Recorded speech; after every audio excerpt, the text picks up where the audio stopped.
There are over 5,000 public and private colleges in the United States, and about a fifth of them have adopted a test optional policy when it comes to submitting SAT or ACT scores with their application.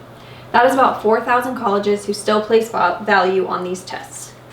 My purpose today is to persuade you to oppose abolishing the SAT and ACT. This topic has brought me much interest as I remember taking the SAT in high school and I did not understand what the big deal was. Thus, I dug deeper into the topic and gained much knowledge from my research. I am confident that I have conducted plenty of research on the topic to be sure I have gained enough information to support my position on this controversial topic.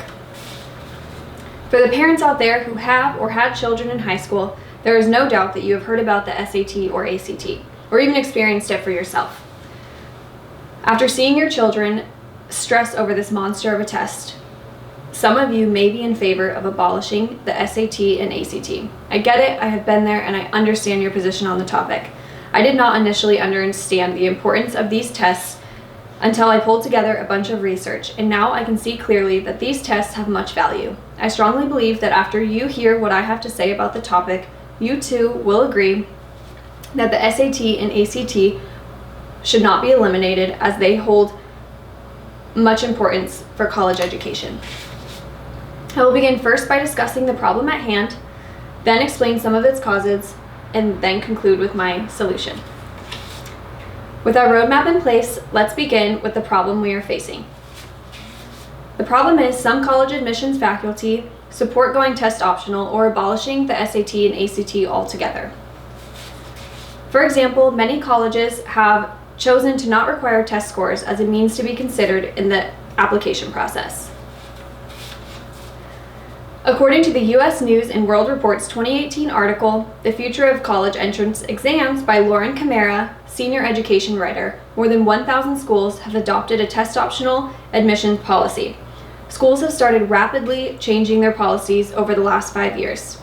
The article states that going test-optional gives students the opportunity to share their scores if they feel confident about them, or to opt out if they do not think that their scores are a good representation of their academic abilities. Another example is some colleges may not require the SAT and ACT scores, but they do require alternative test scores.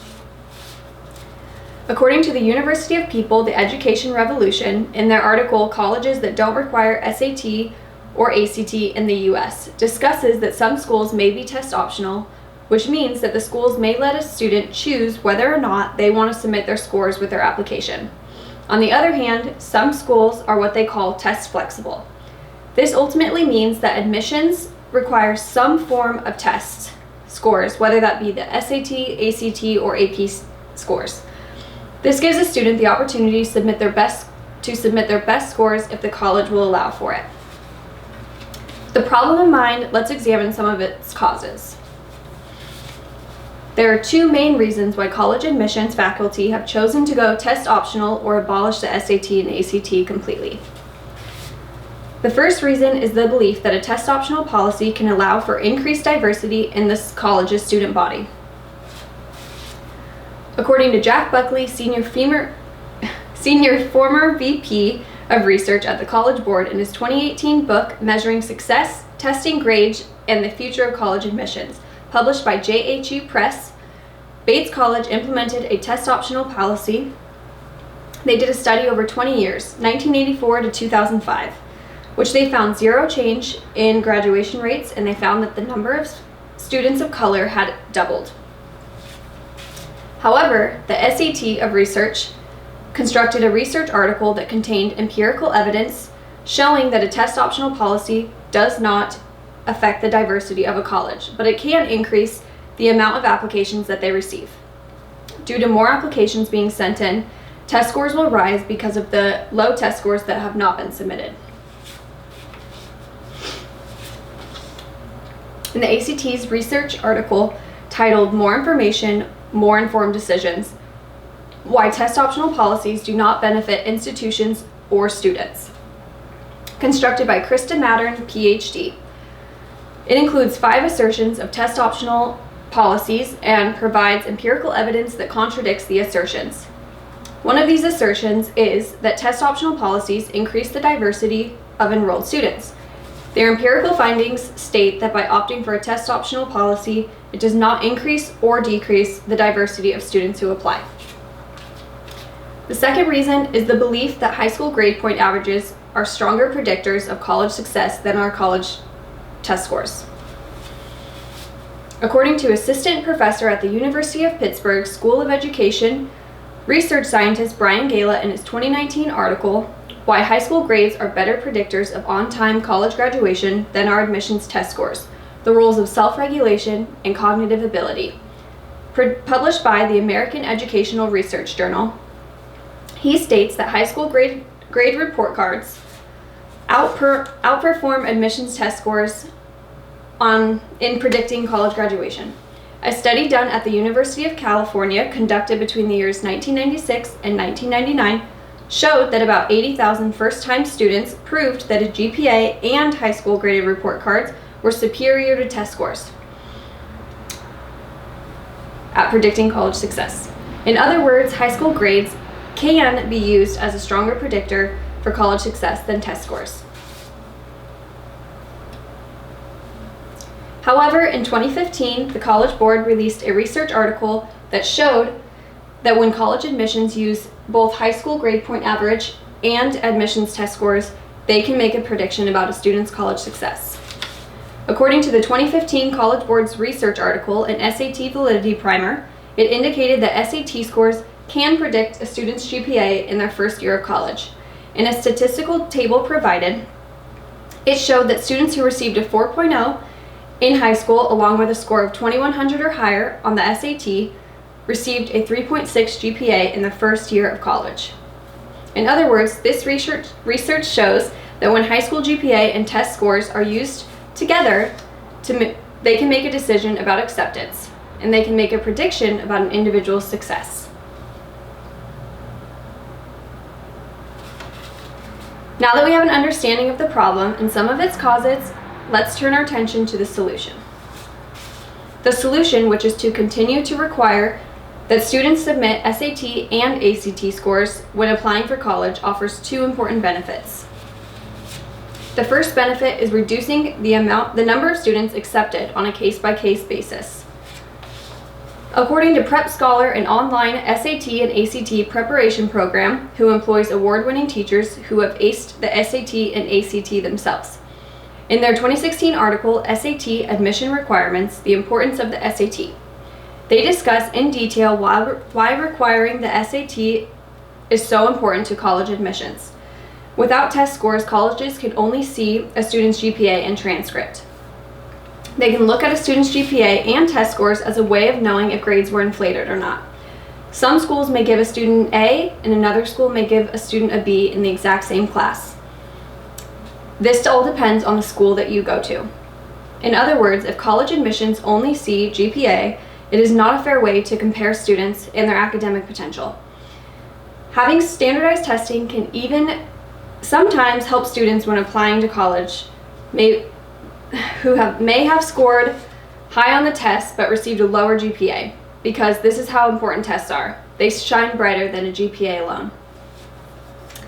The second benefit is that college admissions will have more information about a student and his or her ability to succeed in a specific college.